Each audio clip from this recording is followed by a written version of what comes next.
Deviation Figueiredo ने reveal किया कि वो ऑलमोस्ट पुल आउट करने वाले थे कोरी सेन होगन की फाइट से ड्यू टू मल्टीपल इंजरीज। उन्होंने बताया वो 100% फिट नहीं थे। वो क्लियर करते हैं कि वो 3 वीक से आउट ऑफ एक्शन थे। उनके जॉ पर स्ट्रेट पंच लगे और उनका जॉ डिसलोकेट हो गया। इससे वो 1 मंथ तक सीरियस स्पारिंग कर नहीं पाए। इसीलिए वो इनएक्टिव होने से अवॉइड करने के लिए कैलोरी बर्न करने के लिए पोजीशन बना रहे थे, मिड मूवमेंट कर रहे थे और ट्रिप के एंड में एक डाउन का डिफेंड करते हुए उन्हें कुछ स्क्रैचेस आई। उन्होंने स्क्रैचेस की प्रॉपर केयर नहीं की और वो इन्फेक्टेड हो गई। सैटरडे नाइट को उन्होंने हाई फीवर में 2 AM को ट्रेवल किया। उन्होंने अपने मैनेजर को कॉल किया और कहा फाइट को कैंसिल कर दो बिकॉज ये नहीं होने वाला। उन्होंने अपने फादर और अपने फ्रेंड से बात की और उन्होंने उन्हें एनकरेज किया होम लीव करके एम्प्टी हैंड कम बैक करना। उनके चिल्ड्रन से उन्हें टन ऑफ थिंग्स पे करना है। एम्प्टी हैंडेड होम आना वर्थ इट नहीं है। आप जितने हायर क्लास में रहते हो उतने ही हायर एक्सपेंसेस होते हैं। उन्हें अपने चिल्ड्रंस की schooling, house hold bills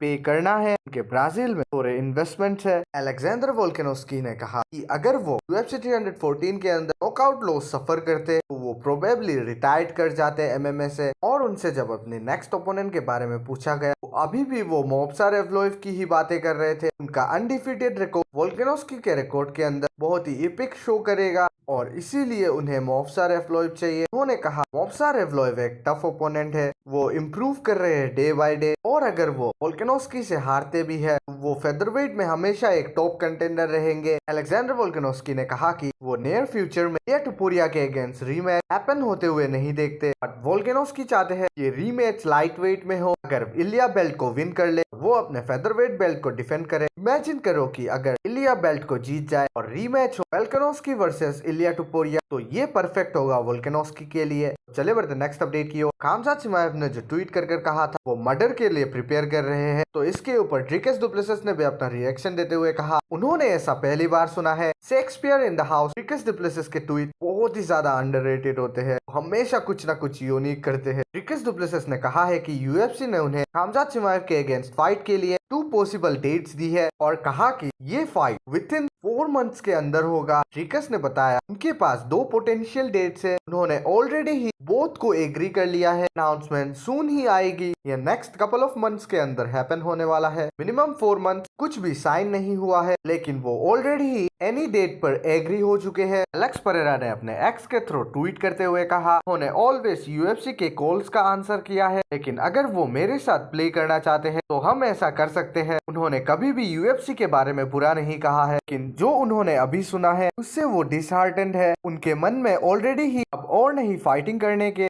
thoughts आ रहे हैं और जो कुछ उन्हें अभी बताया गया है उसके बाद शायद ये शुरुआत हो सकती है। तो ये जो भी सारे ट्वीट्स थे वो सब फेक है क्योंकि एलेक्स परेरा का एक्स अकाउंट हैक हो चुका है। उन्होंने ये चीज रिसेंटली रिवील किया कि उनका एक्स अकाउंट हैक हो चुका है। उनका रिलेशन UFC के साथ ग्रेट है, उन्हें तो ये भी नहीं पता कि क्या चल रहा है। लास्टली उन्होंने कहा कि UFC के साथ उनका ग्रेट रिलेशनशिप है। एलेक्स परेरा के एक्स अकाउंट हैक होने के बाद गोमेड एंक्लाइव ने अपना रिएक्शन देते हुए कहा ये वो ही थे। उन्होंने एलेक्स का अकाउंट हैक किया और लास्टली उन्होंने कहा डू नॉट वरी एलेक्स, मैं तुम्हारा वेट कर रहा हूँ। तो चले बढ़ते नेक्स्ट अपडेट की ओर। बिलाल मोहम्मद ने एक्सप्लेन किया कि उनके और कमारू उस्मान के बिटवीन ब्रॉडकास्ट में क्या हुआ। उस्मान ने कहा तुम जो भी करोगे मैं उससे बेटर करूंगा और तब बिलाल ने कहा लेकिन तुमने हेड किक को मुझसे बेटर तरीके से नहीं झेला और उन्हें लगता है कि इसी बात ने कमारू उस्मान को ट्रिगर्ड कर दिया। और उसके बाद उस्मान ने कहा I do not play this game man, it's on site. तो आज की लास्ट अपडेट, रॉबर्ट विटेकर जुलाई में अपने रिटर्न की उम्मीद कर रहे हैं। उन्होंने बताया वो जून के एंड में कमबैक करना चाहते थे but at the moment UFC में बहुत उतार चढ़ाव है। UFC ने उनके सामने लॉट्स ऑफ नेम को रखे और उन्होंने सभी को हाँ कहा। वो शॉन स्ट्रिकलैंड से फाइट करना चाहते थे क्योंकि उन्हें लगता है कि ये सेंस को मेट करेगा। तो आज के लिए इतना ही, बाय बाय टाटा।